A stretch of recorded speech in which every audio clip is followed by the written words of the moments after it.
O'zbekistonning barcha viloyatida qanday ob-havo bo'ladi? Assalomu alaykum, hurmatli tomoshabin. Bizni kuzatishda davom eting. Biz sizga eng saralarini taqdim etishda davom etamiz. Diqqat qiling, O'zgidromet markazi 10 iyul kuni O'zbekiston bo'ylab ob-havo ma'lumotini e'lon qildi. Toshkent shahrida havo biroz bulutli bo'ladi, yog'ingarchilik kutilmaydi. Shamol sharqdan 38 metr sekund tezlikda esadi. Harorat kechasi 24-26 daraja, kunduz esa 38-40 daraja bo'ladi.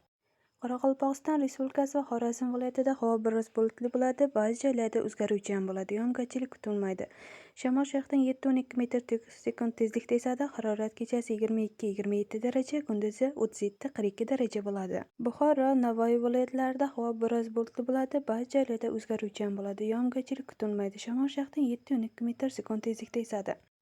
Ayrim joylarda chang to'zonlar bilan kuzatilishi mumkin. Harorat kechasi 22-27 daraja, kunduz esa 37-42 daraja bo'ladi.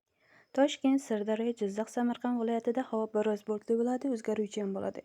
Yog'ingarchilik kutilmaydi. Shamol sharqdan 7-12 metr sekund tezlikda esadi. Harorat kechasi 22-27 daraja, kunduzi 35-40 daraja bo'ladi. Qashqadaryo va Surxondaryo viloyatlarida havo biroz bulutli bo'ladi, ba'zi joylarda o'zgaruvchan bo'ladi, yog'ingarchilik kutilmaydi.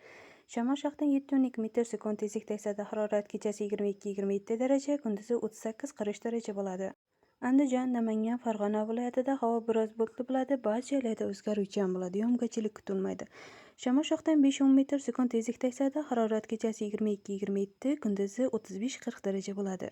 Respublikaning tog'oldi va tog'li hududlarida havo biroz bulutli, ba'zi joylarda o'zgaruvchan bo'ladi. Ayrim joylarda qisqa muddatli yomg'ir yog'ishi, momaqaldiroq bo'lishi mumkin. Sel, suv toshqini hodisalari yuzaga kelishi mumkin. Shamol sharqdan 7-12 metr sekund tezlikda esadi. Harorat kechasi 15-20 daraja, kunduzi 25-30 daraja issiq bo'ladi. Bizni kuzatishda davom eting. Biz sizga eng saralarini taqdim etishda davom etamiz. Xayr, salomat bo'ling.